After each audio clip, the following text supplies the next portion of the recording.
Bus ಅವರಿಗೆ bus pass ಕೊಡಬೇಕು ಅಂತ ಹೇಳಿದ್ರಿ. ಅದು ಬಜೆಟ್ನಲ್ಲೂ ಘೋಷಣೆ ಮಾಡಿದ್ರಿ. ದಾವಣಗೆರೆಯಲ್ಲಿ ನೀವು ಒತ್ತಾಯ ಮಾಡಿದ್ರಿ, ಅದು ಬಜೆಟ್ನಲ್ಲೂ ಘೋಷಣೆ ಮಾಡಿದೆ. ಈಗ ಜಾರಿ ಮಾಡ್ತಕ್ಕಂಥ ಕೆಲಸವನ್ನು ಮಾಡ್ತೀವಿ. ಕೆಲವೇ ದಿನಗಳಲ್ಲಿ ನಿಮ್ಮ ಕೈಗೆ ಬಸ್ ಪಾಸ್ಗಳು ಸಿಗ್ತವೆ. ಕೆಲವೇ ದಿನಗಳಲ್ಲಿ ಬಸ್ ಪಾಸ್ಗಳು ಸಿಗ್ತವೆ. ಆಮೇಲೆ ಮಾಸಾಸನನ್ನು ಹೆಚ್ಚು ಮಾಡಿದ್ದೀನಿ ನಾನು. 12,000 ರೂಪಾಯಿ ಮಾಡಿದ್ದೀನಿ ಮಾಸಾಸ. ಆಮೇಲೆ 3,000ದಿಂದ 12,000 ಮಾಡಿದ್ದೀನಿ. ಇದು ನಮ್ಮ ಸರ್ಕಾರನೇ ಮಾಡಿರೋದು, ನಮ್ಮ ಸರ್ಕಾರನೇ ಮಾಡಿರೋದು. ಆಮೇಲೆ ಈ ಪತ್ರಕರ್ತರ ಆರೋಗ್ಯ ವಿಮೆ ಮಾಡಬೇಕು ಅಂತ ಹೇಳಿದ್ದಾರೆ.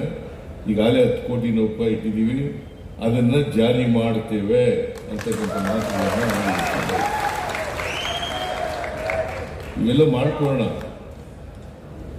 ನಮ್ಮ ಪರವಾಗಿರಿ ಅಂತ ಅಲ್ಲ, ಸಮಾಜದ ಪರವಾಗಿರಿ ಅಂತ ಅಷ್ಟೇನೆ ಹೇಳಲಿಕ್ಕೆ ಬಯಸ್ತೀನಿ. ಸಮಾಜದ ಪರವಾಗಿರಬೇಕು, ಯಾವುದೇ ಒಂದು ಜಾತಿ ಧರ್ಮದ ಪರವಾಗಿರೋದಲ್ಲ, ಸಮಾಜದ ಪರವಾಗಿರ್ತಕ್ಕಂಥ ಕೆಲಸವನ್ನ ಮಾಡಬೇಕು ಅಂತಕ್ಕಂಥ ಮಾತುಗಳನ್ನ ಹೇಳಿ, ಇನ್ನೇನಾದ್ರು ಇದ್ರೆ ನಿಮ್ಮ ಒತ್ತಾಯಗಳು ಬೇಡಿಕೆಗಳು ಏನಾದ್ರು ಇದ್ರೆ ಆ ಬೇಡಿಕೆಗಳು ನ್ಯಾಯಯುತವಾಗಿರ್ತಕ್ಕಂಥ ಬೇಡಿಕೆಗಳನ್ನೆಲ್ಲ ಈಡೇರಿಸ್ತಕ್ಕಂಥ ಕೆಲಸವನ್ನು ನಮ್ಮ ಸರ್ಕಾರ ಮಾಡ್ತದೆ ಅಂತಕ್ಕಂಥ ಮಾತುಗಳನ್ನ ಈ ಸಂದರ್ಭದಲ್ಲಿ ಹೇಳಿ, ಈ ಸಮ್ಮೇಳನ 2 ದಿನ ನಡೀತದೆ. ವಸ್ತುನಿಷ್ಠವಾಗಿ ನಡೀಲಿ.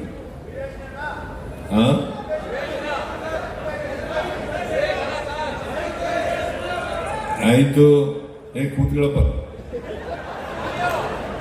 ವಸ್ತುನಿಷ್ಠವಾಗಿ ನಡೀಲಿ, ಚರ್ಚೆ ಅರ್ಥಪೂರ್ಣವಾಗಿರಲಿ, ಚರ್ಚೆ ಸಮಾಜಮುಖಿಯಾಗಿರಲಿ ಅಂತಕ್ಕಂಥ ಮಾತುಗಳನ್ನು ಹೇಳಿ ಈ ಸಮಾವೇಶ ಯಶಸ್ವಿಯಾಗಿ ಆಗಲಿ ಅಂತ ಈಗಾಗಲೇ ನಮ್ಮ ಪುರುಷೋತ್ತಮ ಯಶಸ್ವಿ ಆಗ್ತದೆ ಅಂತ ಹೇಳ್ಕೊಂಡಿದ್ದಾರೆ.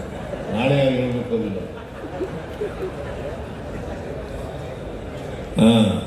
ಅದರಿಂದ ಯಶಸ್ವಿ ಆಗಲಿ ಅಂತೇಳಿ ಹಾರೈಸಿ ನನ್ನ ಮಾತುಗಳನ್ನು ಮುಗಿಸ್ತೇನೆ. ನಿಮ್ಮೆಲ್ಲರಿಗೂ ಶುಭವಾಗಲಿ.